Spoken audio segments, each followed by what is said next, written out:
देखो चेक करो। ओ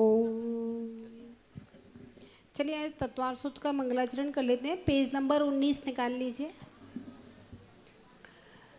त्रैकाल्यम द्रव्य षट्कम नवपद सहितम जीव षट्काय लेशः पंचन्येचास्तिकाया व्रत समिति गति ज्ञान चरित्र भेदः इत्येतन्मोक्षमूलं त्रिभुवनमयितैः प्रोक्तमर्हद्भिरीशैः प्रत्येति श्रद्धदाति स्पर्शति च मतिमान् यः स वै शुद्धदृष्टि सिद्धे जयप्रसिद्धे चौव्याराहणाफलं पत्ते वन्दितारे हन्ते बोच्छम् आराहणाकं तो उज्जोवणमुज्जवणं निवर्णं साहणं चणिच्छरणं दंसर्णाणचरितं तमाणमाराहणावणिया मोक्षमार्गस्य नेतारम्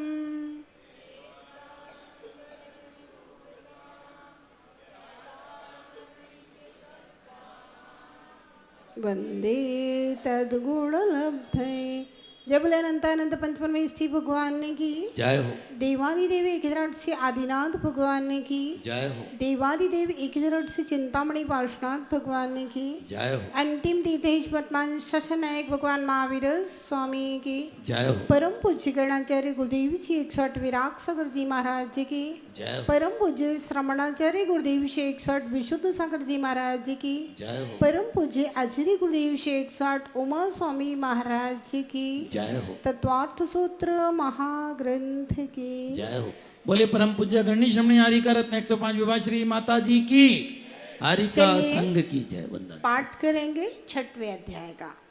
काय वांग मनः कर्म योगः सहस्रवा शुभा पुण्यस्य शुभा पापस्य स कसाया कसायो सांप्रदायिक क्रियापथयो इंद्रिय कसाया व्रतक्रिया पंचचतु पंच पंचविंशति संख्या पूर्वस्य भेदाः तीव्र मंद जाता ज्ञात भावाधिकरण वीर विशेषेभ्यस्तद्विशेषः अधिकरणम जीवा जीवाः आद्यम समरम समारंभारम योग कृत कारितान्मत कसाय विशेषे स्त्रिस्त्रिस्त्रिश्चतुश्चैकसः निर्वर्तना निक्षेप संयोग निसर्गाद्वि चतुर्द्वि त्रिभेदाः परम तत्प्रदोत्नित्न मात्सर्यांतराया साधनोपघाता ज्ञान दर्शनावर्णयोः दुख शोक तापाग्रंदन बद परिदेवनान्यात्म परोभयस्थानान्य सद्वेद्यस्य भूत प्रत्यनुकंपादान सराग संयमादि योगा क्षांति शौचमिति सद्वेद्यस्य केवलित सुत्संग धर्म देवा वर्णवादो दर्शन मोहस्य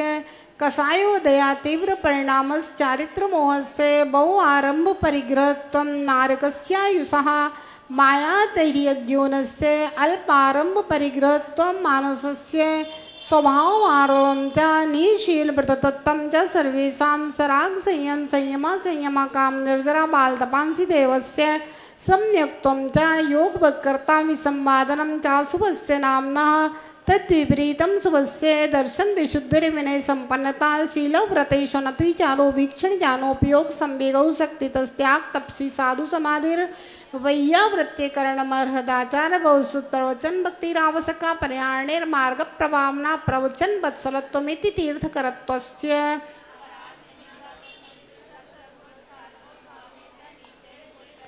तद्विपर्ययो नीचैर वृत्त्यनुच्छेकौ चोत्तरस्य विघ्नकरणमन्त्रायस्य इति तत्वार्थाधिगमे मोक्षशास्त्रे षष्ठमो अध्याय। नमो नमः। चलिए कल हम लोगों ने देखा था असाता वेदनी कर्म के आश्रम। बची विचित्र बातें, पीटेंगे भी और रोने में नहीं देंगे। क्या कहा?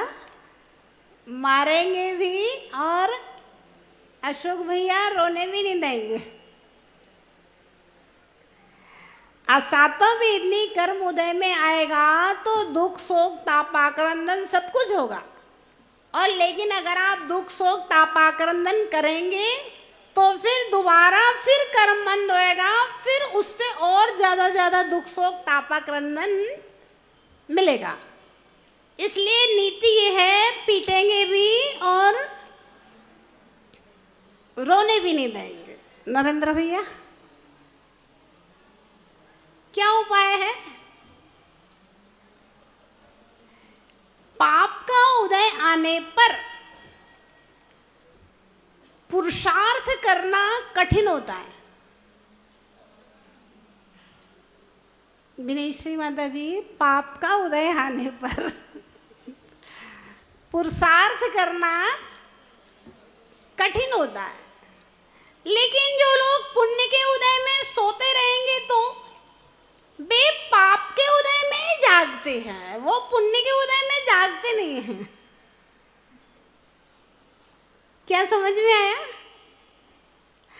अभी आपको पुण्य का उदय चलना है, चैन कुल में जन्म लिया है, घर परिवार व्यापार सब कुछ अच्छा है ना? भगवान की दया से शरीर भी स्वस्थ है। आप पुरुषार्थ कीजिए, भगवान की भक्ति आराधना माला पाठ, व्यापार के समय व्यापार कीजिए, व्यवस्थित श्रावक का जीवन जिए, और अष्टानिका महापर्वातें विशेष पर्वातें उनमें बड़े बड़े विधान महापूजाएं कीजिए। और अब मान लीजिए जो लोग 60 के ऊपर हो गए हैं, 65 के ऊपर हो गए हैं, 70 के ऊपर हो गए हैं, तो वे काम धंधों को छोड़ करके आपके जीवन में तो शांति की चाय होना चाहिए बस। ना तो समाज की कमेटियों की चाय होना चाहिए, ये तो बहुत बड़ा झंझट है समाज की राजनीति। हाँ, वो जो राजनीति है वो अपनी जगह है, वो समाज की राजनीति में भी बड़ा संकलेश है। पाटोदी जी, समाज की राजनीति में भी बड़ा संकलेश है। मतलब जो 65-70 के हो गए हैं उनको ये होना चाहिए आप काम करो, आप अध्यक्ष मंत्री बनो, हम आपके साथ हैं बस, तो उसमें संकलेश नहीं होगा। और खुद पद पे बैठेंगे तो संकलेश पक्का है, क्योंकि विरोधी लोग आपके रहेंगे।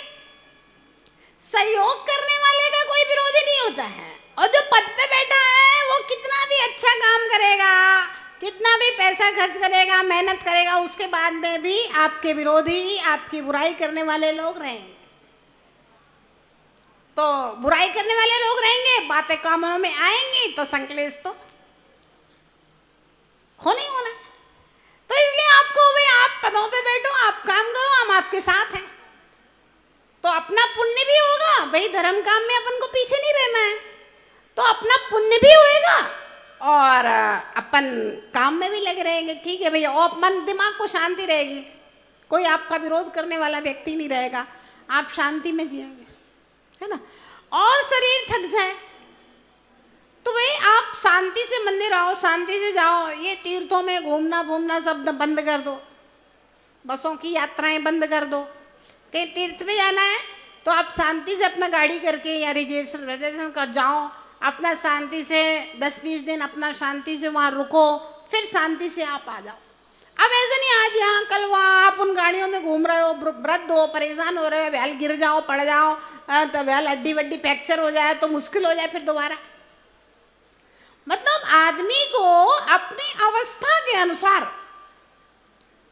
शांति से कैसे धर्म ध्यान हो उन रास्तों को खोज लेना चाहिए और वैसा आचरण करके, क्योंकि शाश्वत कोई नहीं है, ना हम शाश्वत है ना आप शाश्वत हो, कोई भी शाश्वत नहीं है, मरना सबको है ना?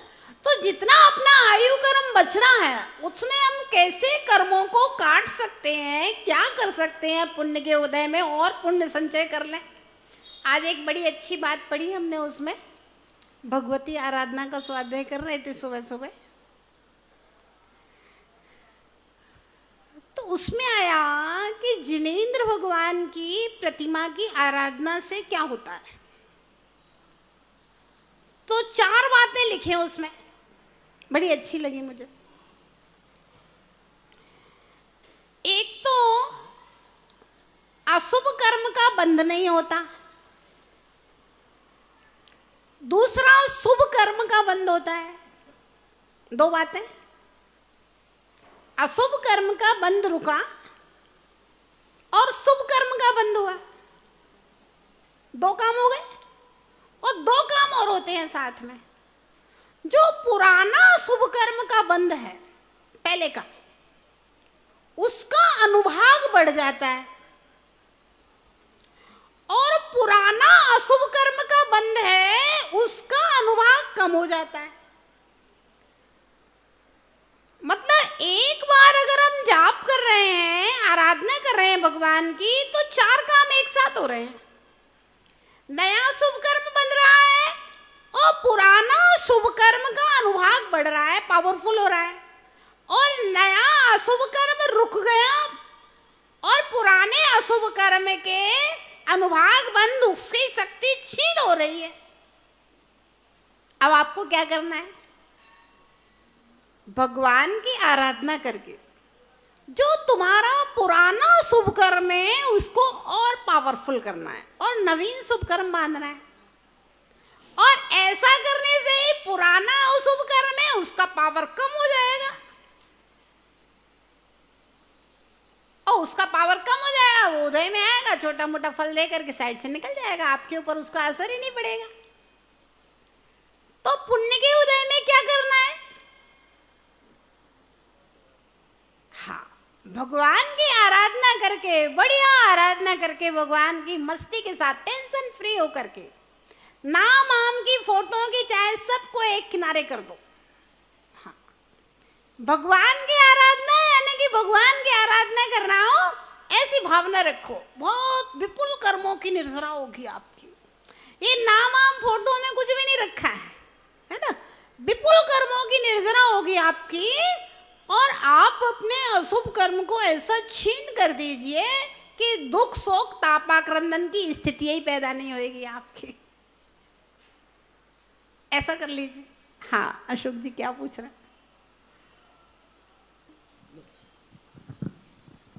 वंदे माता जी। असता वेदने का प्रसंग चल रहा है। पाप और पुण्य के आश्रय से ही ये जीवन चलता है।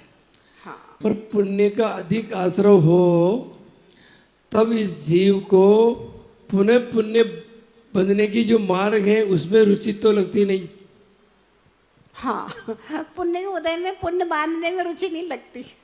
जी जब नरक में जाएंगे ना, जब कोड़े पड़ेंगे तब समझ में आएगा इनको। भाई जब पुण्य का संपूर्ण उदय है तो उसकी रुचि उदय जाएगी नहीं।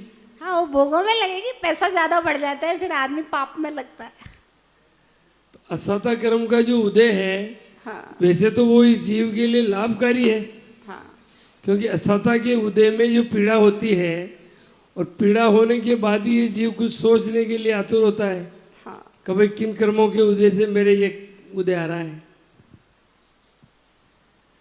तो पुण्य में तो पाप ही बन रहा है अक्सर, मतलब लेकिन ज्यादातर जीवों के। भाई जी, तत्व ज्ञान एक ऐसी चीज है कि वो यहाँ बैठे बैठे नरकों का वेदन करके पुण्य में लग जाता है। अब जैसे हम ही थे, अब हम लोग तो 15 साल की उम्र में इस मार्ग में आने का सोच लिए, तो हम लोगों ने तो अपने जीवन में कभी कोई ऐसा कष्ट नहीं देखा था कि भैया घर गृहस्थी देखी हो या कि कोई परेशानियां देखी हो। बस 6 डाला पड़ी, उसमें ये आत्मा के ये दुखों का वर्णन पड़ा, आत्मा कैसे कैसे भटकती है, बस मन में आ गया यार इतने दुखों में आत्मा बड़ी मुश्किल से मनुष्य जन्म मिला है, कल्याण कर लिया तो ठीक, नहीं तो फिर वही कुतवाली दिन 4 वही फिर खुरपा रुझाली। तो तत्व ज्ञान ऐसी चीज है कि पुण्यात्माओं को भी पुण्य में लगाए रहती है। जैसे चक्रवर्ती भरत थे, 6 खंड का अधिपति होने के बाद में भी धर्मात्मा था, राम थे, है ना, ऐसे भी महापुरुष हुए। और आज भी ऐसे महापुरुष हैं भैया जिनके पुण्य के उदय हैं, धन संपत्ति की अंबार हैं, खूब दान कर रहे हैं, लगे हुए हैं। तो ये पुण्यानुबंधी पुण्य चल रहा है। अब आप ही हो, क्या कमी है आपको? फालतू 10 किलोमीटर दूर से रोज आते हो जाते हो। ऐसे जीव तो इस संसार में बहुत कम है जो भव्यशाली है। हाँ, तो ऐसे भव्यात्मा जीव जो पुण्य के उदय में पुण्य में लगे हुए हैं। अब देखो हमारे इंदरचंद जी को सब संपन्नता है, जेके जैन साहब बैठे हैं, अनिल भाई जी, पाटोदे जी, ये सब जितने भी लोग बैठे हुए हैं, सीताराम जी, सब पुण्यात्मा जीव है, खूब घर में धन संपत्ति है, लेकिन फिर भी आ रहे हैं, लगे हैं धर्म के काम में। तो ऐसे भव्य जीव होते हैं कि पुण्य का उदय है। अब हमारे इनको सुरेश जी को क्या जरूरत है आने की? अब इनका कोई पुण्य का उदय है ना? दूसरे कुल में जन्म लेने के बाद में भी इनकी भावनाएं धर्म के प्रति हैं, आ रहे हैं रोजाना। इतनी महिलाएं सब दरिद्री थोड़ी ना है, यहाँ जितने बैठे हैं सब संपन्न लोग बैठे हुए हैं, सब पुण्यात्मा बैठे हैं, लेकिन फिर भी आ रहे हैं और पुण्य में लगे हुए हैं, और सुन करके परिणाम निर्मल हो रहे हैं। जब भी पड़ना चाहिए। जब भी पुण्य करने का अवसर मिले, कहीं विधान हो रहा हो, आप ये मत देखना कौन महाराज करा रहे, कौन माता जी कौन से संघ के करा रहे हैं। भाई भगवान का विधान हो रहा है, मुझे तो समय मिला है, विधान में बैठ जाओ। जितना समय मिले, विधान में नहीं बैठ पा रहे, आरती में जाने का समय मिल रहा, आरती में आ जाओ, जो भी हो रहा है उसमें पहुंच जाओ जल्दी से, है ना। तो ये यहाँ बैठे हुए जितने लोग हैं सारे पुण्यात्मा लोग हैं और पुण्य में लगे फिर से। और जो नहीं समझ रहे हैं वो अपने घर में सो रहे हैं, अपने 9 बजे एसी में से निकलेंगे कमरे में से अब इन नरकों में जब कोड़े पड़ेंगे तब समझेंगे। कहा है समझदार व्यक्ति दूसरे को देख के समझ जाता है, और जो मूर्ख है वो अपने ऊपर बीतती है तब समझता है। वो भी अच्छा है, ऐसा पाप भी अच्छा है जो आपको पुण्य में लगा दे, और ऐसा पुण्य तो महान है जो पुण्य के उदय में पुण्य में लगाए रहे। धर्म प्रभावना तो उसी से होती है। पुण्यात्मा लोग अपनी संपत्ति लगाते हैं, उसी से तो धर्म प्रभावना होती है। पुण्य में लगे रहिए, पुण्य में लगाए रहिए। जिनवाणी का यही उपदेश है। आज जब हमने उसको पढ़ा, उसकी टीका भगवती आराधना की बीजोदया टीका, तो उसमें लिखा भक्ति से बोले चैत्य वंदना से 4 काम होते हैं। तो मैंने कहा बहुत अच्छा बात है, अच्छा सूत्र मिल गया कि नवीन पाप कर्म रुकना, पुण्य बंधना, और पुराना जो पुण्य है उसको पावरफुल होना, और पुराना जो पाप है उससे शक्ति छील होना। अपन को यही तो चाहिए, और क्या चाहिए। जो अपन धर्म कर रहे हैं उससे एक साथ 4 काम हो रहे हैं एक साथ में। बस आप अपने पापों की शक्तियां सत्ता में पड़े पड़े छीन कर दीजिए, उदय में आने का काम ही नहीं है। हाँ सुरेश जी क्या पूछ रहे हैं?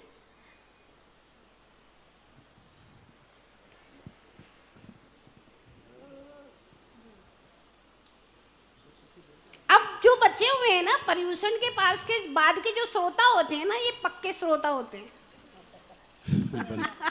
वंदना माता जी, ये जितने लोग बचे हैं ना, ये हम बिल्कुल लिख के दे सकते हैं 100% स्वर्गगामी जीव है ये सब। देवलोक होएगा सबका, कोई का नरक लोक नहीं होगा, कोई का त्रियंश लोक नहीं होगा, मनुष्य लोक भी नहीं होगा किसी का। नियम से देवलोक होगा, जब भी होगा तब लिख के दे सकते हैं हम। हाँ, पर्यूषण पर्व के बाद के जो श्रोता होते हैं ना, वे पक्के श्रोता होते हैं।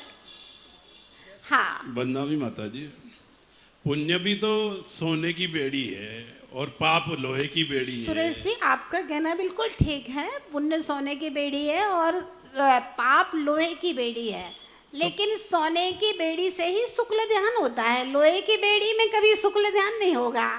सोने की बेड़ी से ही जैन कुल मिलेगा आपको अगले जन्म में, सोने की बेड़ी से ही आप मुनि बन पाओगे, और सोने की बेड़ी से ही आपको वज्रवृषभ नारायण संगनन मिलेगा जिसमें केवल ज्ञान होता है। लोहे की बेड़ी से तो हमें अभी असंप्राप्त सपाट का संगनन मिला है कि जरा सा इधर से गिर जाए तो फ्रैक्चर हो जाए।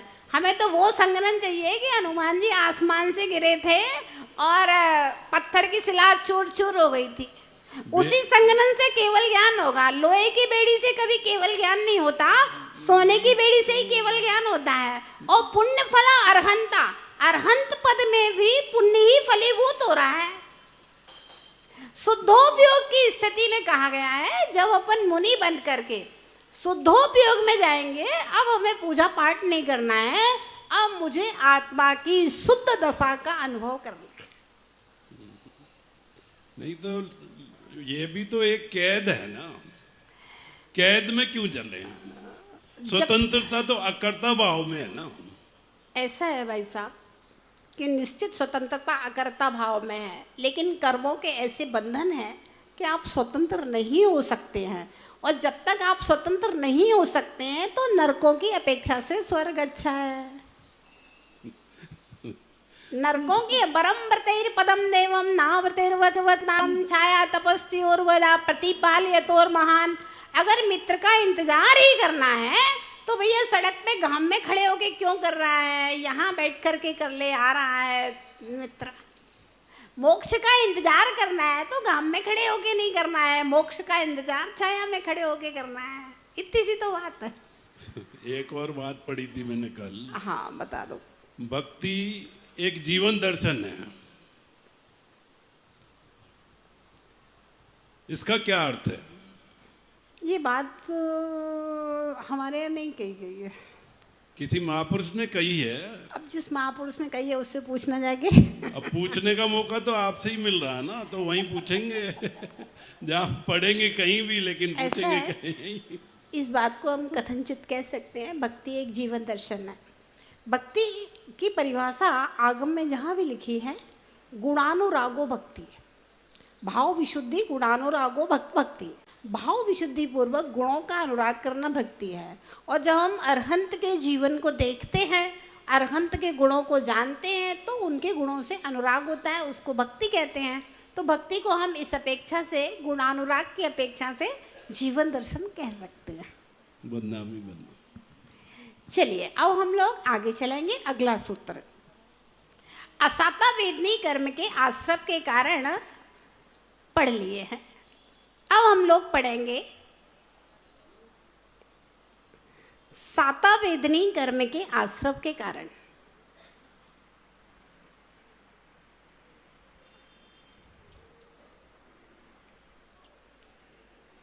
अच्छे समय में आए हैं पदम जी, साता वेदनी कर्म के आश्रव के कारण बता रहे हैं।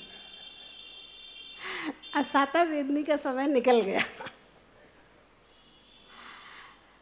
दुख शोक तापाक्रंदन करने से असाता वेदनी कर्म का आश्रव होता है, और अब साता वेदनी कर्म के आश्रव पढ़ना है। भूत वृत्त्यनुकंपादान सराग संयमादि योगः क्षांति शौचमिति सद्वेद्यस्य।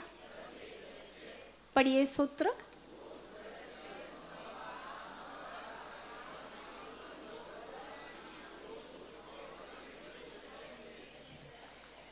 भूत अनुकंपा,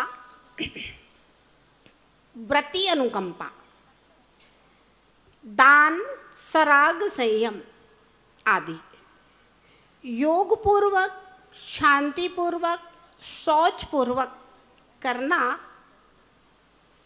साता वेदनी कर्म के आश्रव का कारण है। साता वेदनी कर्म के आश्रव का कारण भूत अनुकंपा। देखिए, मुझे लगता है भूत अनुकंपा मात्र कह देने से संपूर्ण साता वेदनी के आश्रव के कारण कह दिए गए। अब बाकी इसका ही व्याख्यान है।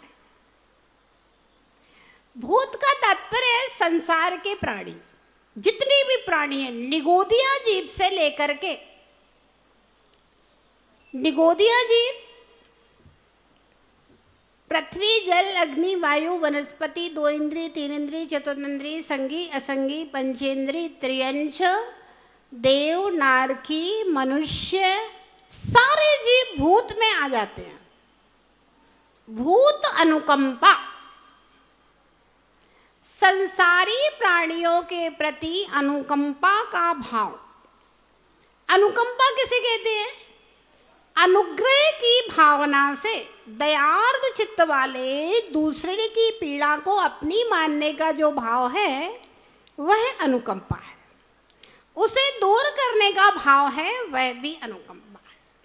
मतलब किसी जीव को हमारे द्वारा कष्ट ना हो, और कोई जीव कष्ट में है तो अगर हमसे हो सके तो हम उसके कष्ट को दूर कर दें। ये है अनुकंपा, भूत अनुकंपा। यानी कि संसार के संपूर्ण प्राणियों को दुख ना हो मेरे कारण से, और अगर कोई जीव दुखी है तो हम उसके दुख को दूर कर दें। ये है भूत अनुकंपा। अहिंसा परमो धर्मा, मतलब भूत अनुकंपा, विश्व मैत्री, सबके कल्याण की भावना, यानी कि भूत अनुकंपा। ये है साता वेदनी कर्म के आश्रव का कारण। अब जब जब हम जीवों के ऊपर अदया करते हैं, जीवों की हिंसा करते हैं, मेरे कारण अगर किसी जीव को कष्ट होता है तो क्या हुआ? असाता वेदनी कर्म के आश्रव हो गए। अब हिसाब लगा लिए भूत अनुकंपा में क्या क्या आ जाएगा। ऐसी लिपस्टिक आप लगा रहे हैं, ऐसी क्रीमें आप लगा रहे हैं, ऐसे साबुन आप यूज कर रहे हैं, ऐसा नेल पेंट आप लगा रहे हैं, ऐसे शैम्पू आप यूज कर रहे हैं, और क्या क्या आता है विनय श्री माता जी? इनको ज्यादा चीजें पता रहती हैं विनय श्री को। ऐसे बेल्ट यूज कर रहे हैं, ऐसे पर्स यूज कर रहे हैं, ऐसी कोसा की और वो कौन कौन सी सिल्क की साड़ियां आती हैं उनको यूज कर रहे हैं, ऐसी चप्पल यूज कर रहे हैं, ऐसे जूते यूज कर रहे हैं, ऐसे खाने पीने की चीजें यूज कर रहे हैं जिनमें जीव हिंसा हो रही है। अप्रासुक चीजें, अमर्यादित चीजें, बाजार के चर्बी मिले हुए केक, बिस्किट वगैरह जो भी चीजें आती हैं, मैगी फैगी क्या क्या आता है, उन सब चीजों को यूज कर रहे हैं, तो असाता वेदनी कर्म का आश्रम हो रहा है।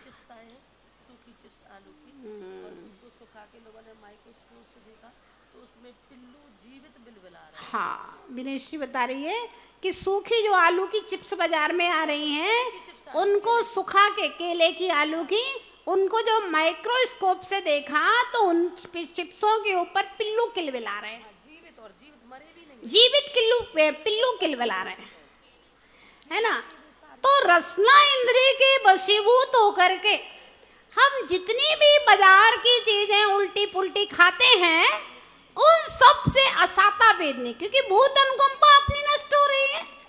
अगर हम जीवों के ऊपर दयावान हैं तो ऐसी वस्तुओं का प्रयोग अपन अपने आचरण में कर रहे हैं जिनमें जीव हिंसा है, तो सारा असाता वेदनी बन रहा है, दूसरे को पीड़ा देने के काम कर रहे हैं। और भूत अनुकंपा अगर उनके ऊपर हमने दया कर दी, उन चीजों को हमने छोड़ दिया, तो हमारे लिए सीधा सीधा साता वेदनी कर्म का आश्रय हो रहा है। ये तो खाने पीने की बातें, लगाने की बातें हो गई। अब घर परिवार में आ जाइए।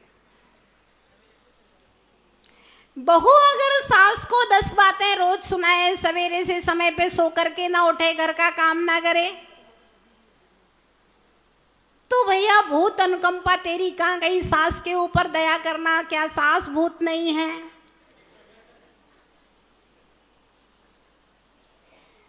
सास अगर बहू को परेशान कर रही है तो भाई क्या वो बहू भूत नहीं है? बच्चों के लिए अपने माता पिता भूत नहीं है क्या? सब भूत है। जितने भी प्राणी मात्र हैं संसार के सारे भूत हैं। घर परिवार में अगर एक दूसरे से मुंह फुलाया जा रहा है, भाई भाई के प्रति यदि कसाई बना हुआ है, तो वह भी तो असाता वेदनी कर्म का आश्रम हो रहा है।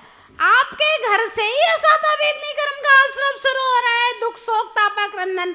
और आपके घर में अगर आप प्रेम से रहते हैं, सबके प्रति अनुकंपा प्रेम का भाव रखते हैं, तो वहीं आपको साता वेदनी कर्म का आश्रम शुरू हो गया।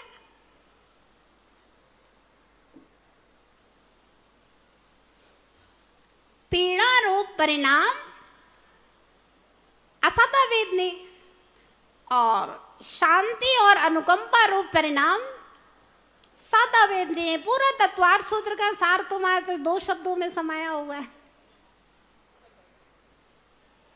हाँ, हिसाब लगा लीजिए भूत अनुकंपा का। जहां जहां भी हम जीव दया का काम कर रहे हैं, सब जगह आपको साता वेदनी कर्म का आश्रय हो रहा है। जहां जहां हम जोर से बोल रहे हैं, किसी का अपमान कर रहे हैं, किसी के प्रति दुर्व्यवहार कर रहे हैं, वहां वहां हम सब जगह असाता वेदनी कर्म का आश्रय कर रहे हैं।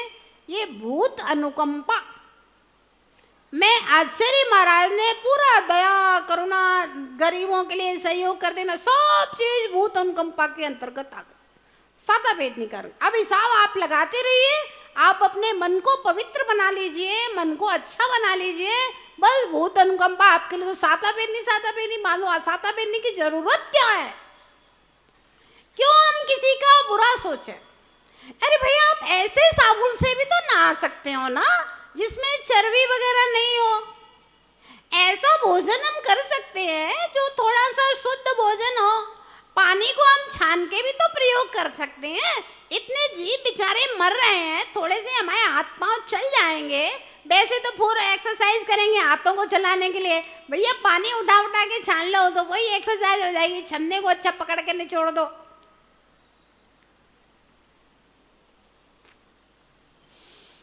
भूत अनुकंपा, हाँ पूछ लो क्या पूछना है।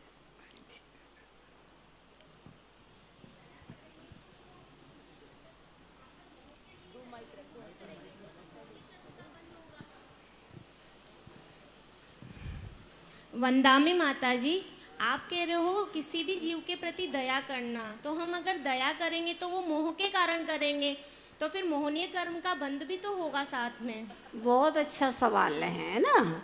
घर परिवार के प्रति दया करेगा तो मोह का बंद होगा।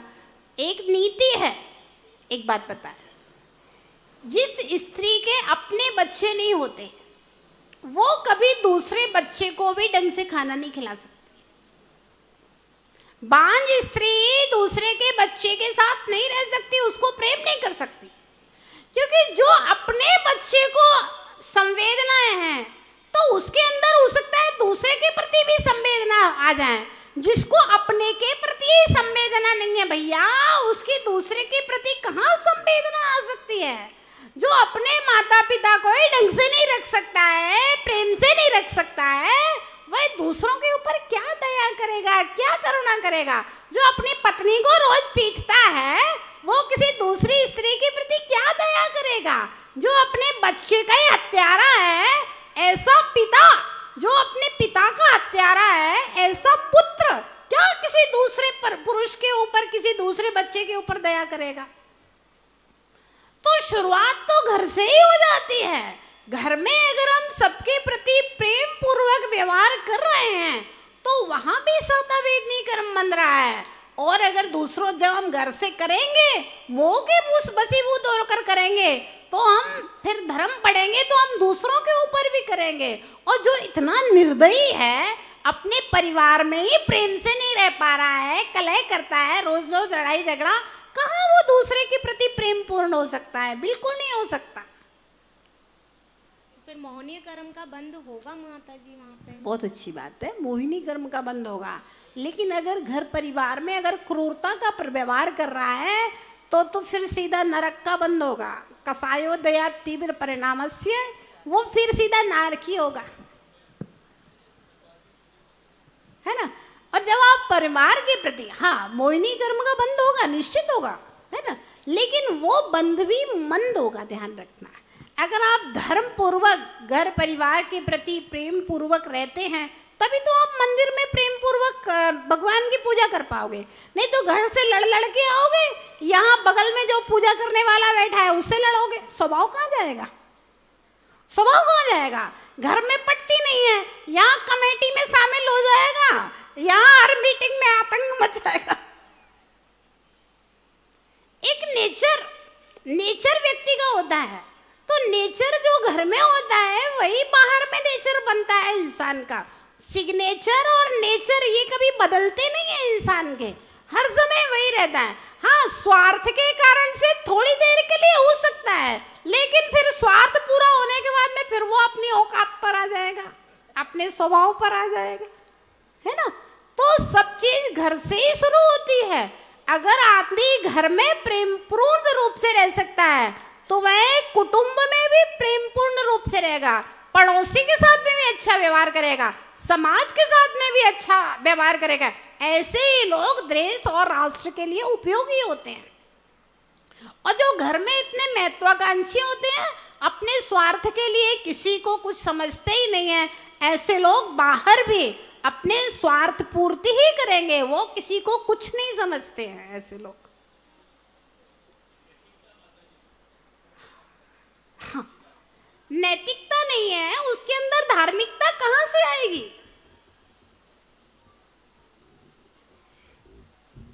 आगे चले। भूत अनुकंपा है ना। अब ये भूत अनुकंपा का टॉपिक आगे भी चलता रहेगा। अभी हम लोग थोड़ा सा सूत्र पूरा कर लेते हैं, है ना। लेकिन इस विषय में आप लोग चिंतन करना, भूत अनुकंपा के विषय में खूब चिंतन करना, विचार करना, मनन करना। साता और साता वेदनी जितने भी कर्म बनता है ना, सबसे ज्यादा प्रदेश साता वेदनी कर्म को जाता है। और निरंतर वेदनी कर्म का वेदन हम कर रहे हैं सुख दुख के रूप में। व्रति अनुकंपा, भूत अनुकंपा से व्रति अनुकंपा। व्रति कहते हैं अणुव्रतियों को और महाव्रतियों को व्रति कहते हैं। व्रति अनुकंपा से भी साता वेदनी कर्म का आश्रय होता है। अब सवाल ये है कि जब भूत अनुकंपा कह दिए तो व्रति अनुकंपा अलग से क्या जरूरत है, क्योंकि व्रति भी तो भूत में आ जाते हैं। तो आचार्य महाराज ने उसका समाधान दिया है कि भूत अनुकंपा से साता वेदनी कर्म बंधता है, लेकिन व्रति अनुकंपा से जो साता वेदनी कर्म बनेगा वह भूत अनुकंपा की अपेक्षा से करोड़ों लाखों असंख्यात गुणा ज्यादा बनता है। क्यों पूछो भैया, पूछा नहीं किसी ने? ऐसा क्यों माता जी? व्रति अनुकंपा में विशेष पुण्य क्यों मिलता है? कारण है उसका, क्योंकि जो व्रति हैं मोक्ष मार्ग में लगे हुए हैं, तपस्या कर रहे हैं, और उनकी अभी अपना तत्वासुत का 9वां अध्याय आएगा ना, उसमें बताया जाएगा सम्यक दृष्टि, श्रावक, वीरता, अनंत वियोजक, छपकोपशम, कोपशांत, मोह, छपक, क्षीण, मोहजिना, क्रमशो, असंख्य गुण निर्जरा। व्रतियों की असंख्यात गुणी कर्म की निर्जरा ज्यादा होती है। सम्यक दृष्टि की सामान्य व्यक्ति से ज्यादा होगी, सम्यक दृष्टि से व्रति की ज्यादा होगी, व्रति से मुनि की ज्यादा होगी, मुनि से और आगे की श्रेणियां दी है मुनियों में स्पेशल, उनकी और ज्यादा होती है। तो कर्म की जो निर्जरा उनकी हो रही है, अगर हम व्रतियों के प्रति अनुकंपा करते हैं, व्रतियों की भक्ति करते हैं, व्रतियों का सहयोग करते हैं, व्रतियों का सम्मान करते हैं, तो मुझे जितना पुण्य वो बांध रहा है, असंख्यात गुण श्रेणी कर्म की निर्जरा कर रहा है, उसके पुण्य का 6वां भाग हमारे कोठे में आता है। इसलिए व्रतियों को भोजन कराने में और सामान्य भिखारी को भोजन कराने में असंख्यात गुणे का अंतर होता है। मुनि को आहार कराने में और भिखारी को आहार कराने में असंख्यात गुणे पुण्य की ज्यादा वृद्धि होती है, प्राप्ति होती है। तो इसलिए व्रतियों के ऊपर अनुकंपा करने से, व्रतियों से प्रेम करने से सामान्य लोगों की अपेक्षा से महान पुण्य का बंध होता है। इसलिए व्रति अनुकंपा को स्पेशल अलग से कहा गया। दान किसे कहते हैं भैया? अपनी वस्तु किसी के हित की भावना से देने से दान कहलाता है। अब देखिए, दान देने से साता वेदनी कर्म का बंध होता है। आपने जो मेहनत से खून पसीना एक करके जो कमाई की है, और वो कमाई आपने दान करने के लिए नहीं की है, वो कमाई आपने अपने भोगों में खर्च करने के लिए की है। और आप अगर अपने भोगों को में कटौती करके जो भी व्यक्ति दान कर रहा है, ध्यान रखना, वो कोई फोकट का पैसा नहीं है। कमेटी वाले जहाँ पर जो लोग 2 रुपया देते नहीं है कभी दान में, अगर वो अध्यक्ष मंत्री बन जाए तो वो सोचते हैं पैसे वालों का पैसा तो पूरा फोकट का आ रहा है। फोकट का नहीं है। कोई कितना भी पैसे वाला हो, वह अपने पूरे पैसे को खर्च करने की, भोगने की क्षमता रखता है। कोई व्यक्ति जिसके पास गाड़ी है भैया, वो हेलीकॉप्टर भी तो खरीद सकता है ना, ज्यादा पैसा है तो। तुम्हें देने के लिए थोड़ी ना है, ज्यादा पैसा है तो।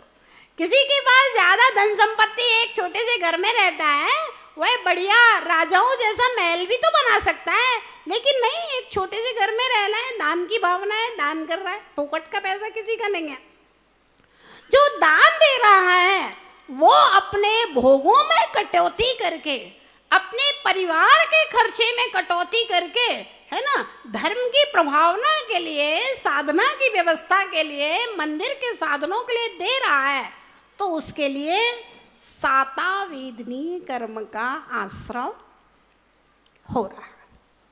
और अगर कोई दान का दुरुपयोग करता है तो दान के पैसे को शास्त्रों में अग्नि की तरह का है। भैया जैसे अग्नि से दूर रहते हैं ना, हाथ लगाओ उंगली जल जाएगी, ऐसे ही दान के पैसे से दूर रहना चाहिए। भूखे सो जाना, पानी पी के सो जाना, नमक रोटी खा के सो जाना, दाल मसाला नहीं है खाने के लिए तो, लेकिन दान के पैसे को कभी भी अपने यूज में मत लेना, क्योंकि जहां पर दान देने से सातावेदनी बनता है, वहीं पर दान का पैसा खाने से असातावेदनी कर्म का, क्योंकि दान देने वाले को पता चलेगा इनने पैसे खाए हैं, तो भैया उसको कितनी पीड़ा होगी, है ना। हाँ बिल्कुल ठीक, खाना भी नहीं चाहिए और दान के पैसे को मिस यूज भी नहीं करना चाहिए कि भैया यहाँ दीवार उठाई 10 लाख रुपए लग गए, आप दीवार को गिराओ नहीं बनाओ, यहाँ दीवार उठाई 20 लाख 1 करोड़ रुपए लग गया, इसको हटाओ नहीं बनाओ। भैया शांति से पूरा नक्शा बना लो, फिर उसके बाद में निर्माण कार्य प्रारंभ करो। 4 लोग बैठ करके मीटिंग कर लो, 10 लाख बैठ करके मीटिंग कर लो, अपने आप को अगुआ मत समझो।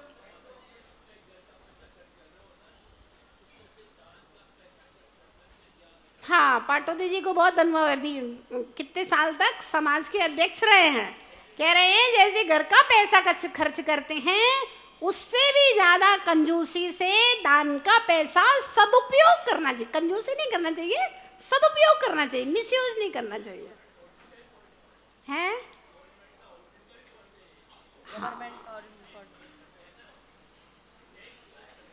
हाँ जो टैक्स कलेक्ट किया जाता है उसको जो अफसर लोग और मंत्री लोग खर्च करते हैं, उनको उस पैसे को उसी तरह से खर्च करना चाहिए जिस तरह से अपना घर का पैसा खर्च हो रहा है। ये ऑडिट पॉइंट भी माता जी मैं बता रहा हूँ आपको। ऑडिट पॉइंट भी है कि जो टैक्स समाज दे रही है, जो पब्लिक जो टैक्स दे रही है, उसको मिसयूज मत करो, यूज करो, उपयोग करो। और जो ऑफिसर्स या जो भी नेता उस पैसे को मिसयूज करते हैं, बीच में खाते हैं, उन सब के लिए असातावेदनी कर्म का आश्रय होता है। सीधा सीधा सिद्धांत इसमें ना फौजदारी केस भी होता है। अगर कोई पैसे का दुरुपयोग करता है तो कोई भी मेंबर, हाँ अध्यक्ष मंत्री के ऊपर फौजदारी का केस कर सकता है। हाँ तो उसकी ऑडिट होती है और जांच होती है, वो अगर दोषी पाया जाता है तो उसको जेल भी हो सकती है। हाँ विनोद जी ने एक और नई बात बताई कि फौजदारी केस भी होता है। अगर कोई मिसयूज करता है और किसी ने अगर शिकायत कर दी तो जांच में अगर वो अपराधी पाया जाए तो उसको सजा भी दी जाएगी, है ना। तो ये तो लौकिक बातें हैं, लेकिन अलौकिक बात है, अगर आप पकड़े भी नहीं गए हो तब भी अगर आप लापरवाही से दान का पैसा या कोई सरकारी काम में जो सरकारी ऑफिसर या नेता लोग पैसे को जो भी मिसयूज कर रहे हैं, देख लेना ये सब असातावेदनी कर्म का बंद करके दुर्गति के पात्र बनते हैं। ये कर्म सिद्धांत है, अपन किसी को बद्दुआ नहीं दे रहे। जैन साधु कभी किसी को बद्दुआ नहीं देता है कि भैया माता जी ने उसके लिए ऐसा कह दिया, नहीं, ये कर्म सिद्धांत है और ये सातावेदनी कर्म के बंद का आश्रम का ये सूत्र है। ये सारी बात कह रहा है कि जिस काम के लिए जो पैसा दिया गया है और आप अगर पद पे बैठे हैं, अधिकारी हैं, और उस अधिकार का अगर आप अहंकार के कारण से या लोभ के कारण से मिसयूज कर रहे हैं तो आपके लिए नियम से कर्म बंद होगा और वो कर्म फल असातावेदनी के रूप में मिलेगा। चलिए, सराग संयम आदि, सराग संयम कहते हैं राग सहित मुनियों का जो चारित्र होता है, जो संसार के कारण को त्याग करने के लिए उत्सुक हैं, परंतु जिनके मन में राग से संस्कार नष्ट नहीं हुए हैं, वह सराग कहलाता है। 5 इंद्रियों मन के विषयों से विरक्त होने, तथा 6 काय के जीवों की हिंसा न करने को संयम कहते हैं। राग सहित संयम को सराग संयम कहते हैं। तो मुनियों का संयम जो है, मुनियों के व्रत, उनको सराग संयम कहते हैं। आप संक्षेप में समझ लीजिए, वह भी निरंतर सातावेदनी कर्म के आश्रम का कारण है। मुनियों के व्रत और आदि से संयमा संयम, आरिका माता जी के व्रत, इसके साथ साथ में अकाम, निर्जरा और बाल तप, जो मिथ्या दृष्टि लोग तप कर रहे हैं, उनके तप से भी सातावेदी बनता है। और जो अपने यहाँ जो बिना जाने समझे, अब कछु जानते नहीं फिर भी 10 उपवास कर रहे हैं, तो वो अकाम निर्जरा, उससे भी सातावेदनी कर्म का आश्रम होता है। कोई भी धर्म का साधन, तपस्या खाली नहीं जाती है, बेकार नहीं जाता है। ये बात अलग है, कम हो ज्यादा हो वो परिणामों की अपेक्षा से होता है। योग इन सब को मनोयोग पूर्वक करने से विशेष सातावेदनी कर्म का आश्रम होता है। बिना मन के करोगे तो थोड़ा कम होगा। शांति, इनको अगर कसाय के अभाव करके कम से कम मंद कसाय जीव करता है तो उसको विशेष पुण्य सातावेदनी कर्म बनता है, और कसाय सहित करता है तो उसको कम सातावेदनी बनता है। और शौच, जिसके अंदर लोभ की भावना नहीं है, ऐसा व्यक्ति अगर उसको करता है निर्लोभता पूर्वक, तो उसको विशेष बहुत महान सातावेदनी कर्म का आश्रय होता है।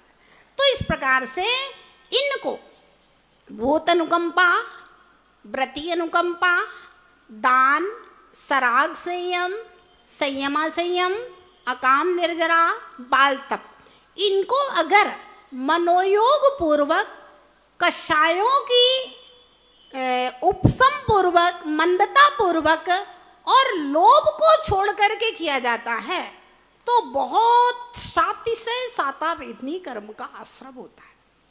और एक साथ 4 काम होते हैं, अभी हमने आपको बताए थे ना। सातावेदनी कर्म का आश्रम रुकेगा, सातावेदनी कर्म का आश्रम होगा, और उसके साथ पुराना सातावेदनी कर्म है वो पावरफुल होगा, और पुराना सातावेदनी कर्म में उसकी शक्ति क्षीण होगी। ये चारों काम एक साथ होंगे।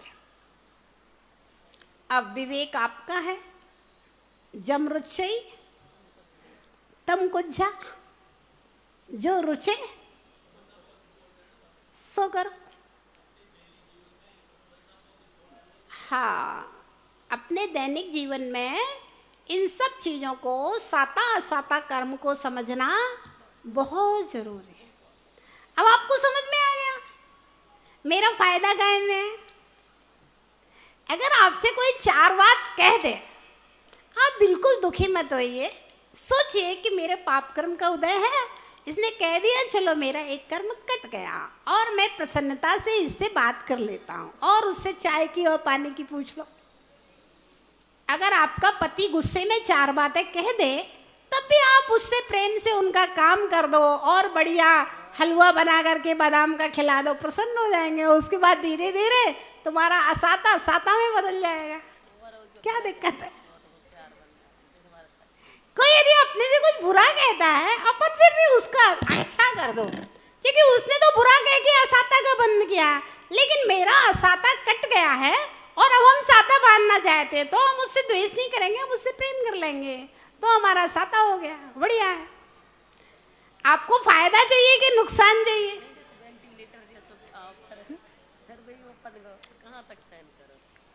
कोई दिक्कत नहीं है। अगर हमारे कर्म का ऐसा ही उदय है कि मुझे ऐसा ही पति मिला है, या मुझे ऐसी ही पत्नी मिली है, कर्म का ऐसे उदय है, वो आपको जिंदगी भर भोगना पड़ेगा, है ना। फिर भी अपन उससे प्रेम से पेश आओ तो क्या दिक्कत है? आप तो साता ही का बंद कर रहे हो ना, दूसरा असाता कर रहा है, ठीक है भैया, उसका कर्म उसके साथ है, मेरा कर्म मेरे साथ में। चलिए आगे चले। संयमा संयम, सम्यक दृष्टि साधक के व्रतों को संयमा संयम कहते हैं। अकाम निर्जरा, अपनी इच्छा ना होने पर भी परवश में शांति से कष्ट को सहना अकाम निर्जरा है। बाल तप, मिथ्या दर्शन सहित तपस्या करने को बाल तप कहते हैं। दया, दान, तपशील, सत्य, शौच, इंद्रिय दमन, क्षमा, वैयावृत्ति, विनय, जिन पूजा, सरलता, सराग संयम, संयम संयम, प्राणियों पर दया और व्रतियों पर दया, ये सब सातावेदनी कर्म के आश्रम के कारण कहे गए हैं। अब इसमें किसी का कोई प्रश्न है तो पूछ सकते हैं। ऐसा है, मिथ्या दर्शन सहित जो तपस्या होती है ना, मिथ्या दृष्टि लोग भी करते हैं। बहुत सारे अजैन साधु रहते हैं, मौन लिए हुए हैं, उनको भी पुण्य का बंद हो रहा है। बहुत सारे अजैन साधु अजैनों में व्रत होते हैं, उपवास होते हैं, उन्हें भी पुण्य का बंद हो रहा है। बहुत सारे अजैन लोग बहुत शांत परिणामी होते हैं, जीव दया का काम करते हैं, उन्हें भी सातावेदनी कर्म का आश्रय होता है। ये कोई सातावेदनी के ऊपर कोई जैनों की ठेकेदारी ना है, ना जैनों का आधिपत्य है। बाल तब का बाल तब मतलब बाल का तात्पर्य होता है जो मिथ्या दृष्टि है उसको बाल कहते हैं। तो मिथ्या दृष्टियों का जो तप है वो बाल तप है।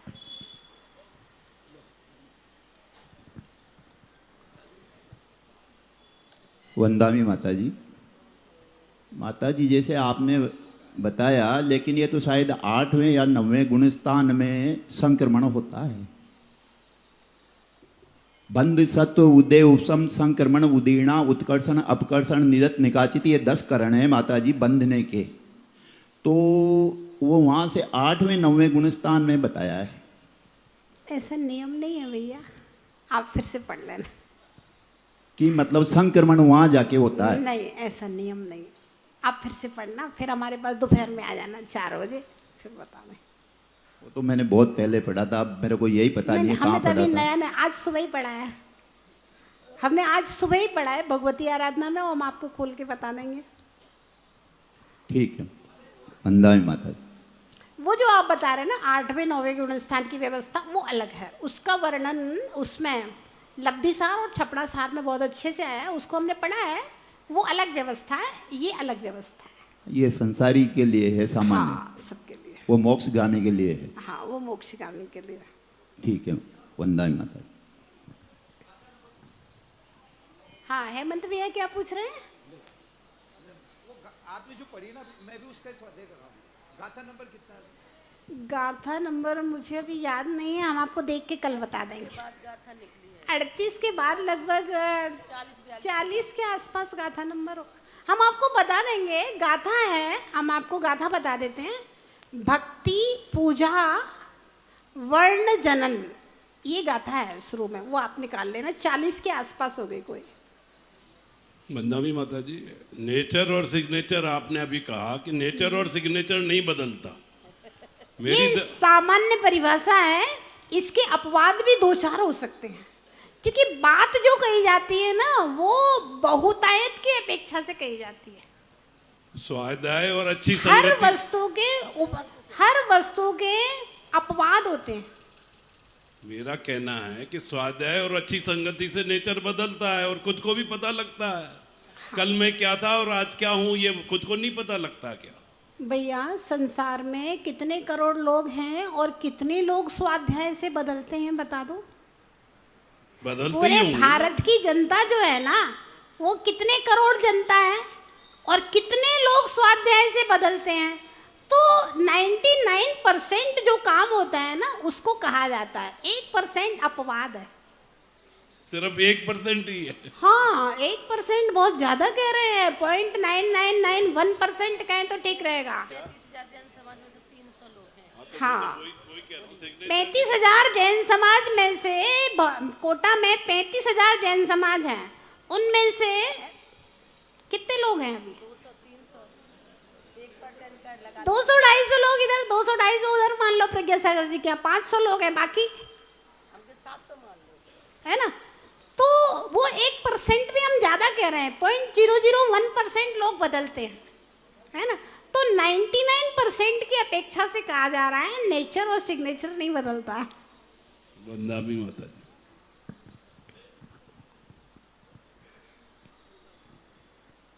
चलिए, सबके समाधान हो गए। एक सूत्र और पढ़ा दे, विनेशी माता जी कह रही है। हाँ भाई, इनको दादाजी को पूछ लें दो, कुछ पूछना है। माता जी, मेरा प्रश्न पिछले से है। इसमें लिखा है कि 5 पापों का नाश करने के लिए 5 माला रोज मंत्र नमोकार मंत्र की फेरना चाहिए। बिल्कुल। तो 5 माला से अगर ज्यादा फेरते हैं तो पुण्य बढ़ता है, और 5 माला से कम फेरते हैं तो पाप बढ़ता है। ठीक, तो किस अपेक्षा से है? ये इस क्योंकि अपेक्षा से- नमोकार मंत्र तो स्वयं पापों का नाश करने वाला है। ये कह रहे हैं कि 5 पापों को दूर करने के लिए 5 माला फेरना चाहिए, एक एक पाप को दूर करने के लिए एक एक। और आपने अगर कम फेरी है तो आपका पाप जो कर रहे हो वो ज्यादा है, माला आपकी कम पड़ रही है पाप को काटने के लिए। और अगर 5 से ज्यादा बढ़ करते हो तो आपका पुण्य बढ़ रहा है। बिल्कुल ठीक लिखा है जो लिखा है वो। आगे चले। केवली श्रुत संग धर्म देवा वर्णवादो दर्शन मोहस्य। पढ़िए।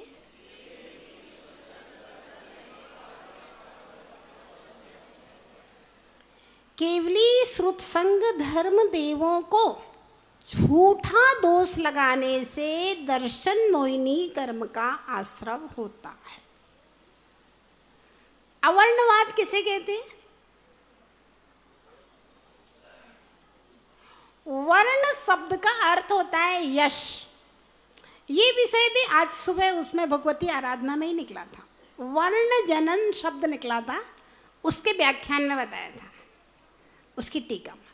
वर्ण शब्द का अर्थ होता है यश।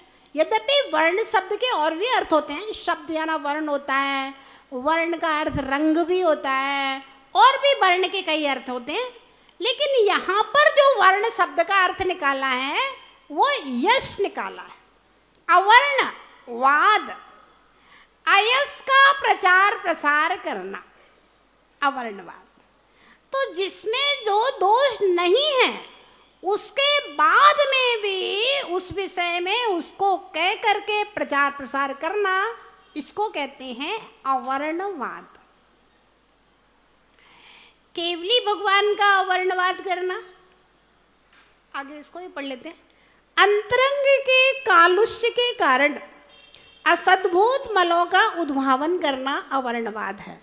गुणवान और महत्वशालियों में अपनी बुद्धि और हृदय की कलुषता के कारण अविद्यमान दोषों का उद्भावन करना है ना, प्रचार प्रसार करना, अवर्णवाद कहलाता है।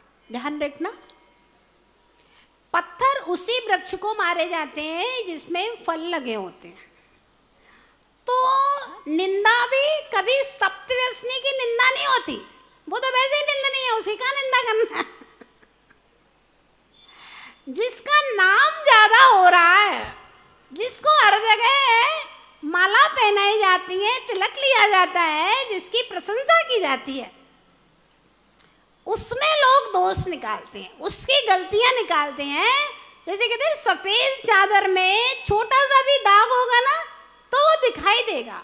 तो जो जितने ऊंचे पद पर पहुंच जाएगा है ना, उसको उतना ज्यादा सावधान रहने की जरूरत होती है।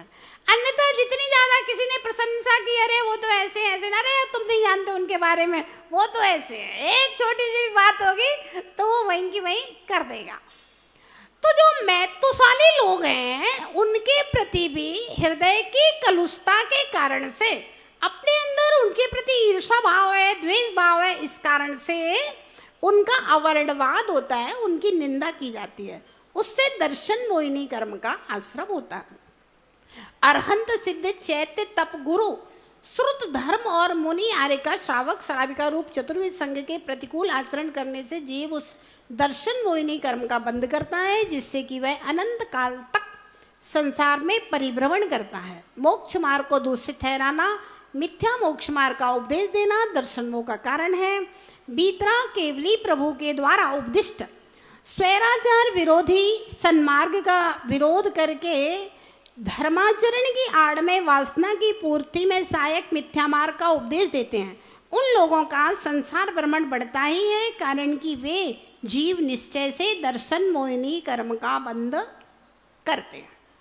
अब यहाँ पर सबके अवर्णवाद लिखे गए हैं। केवली भगवान का अवर्णवाद।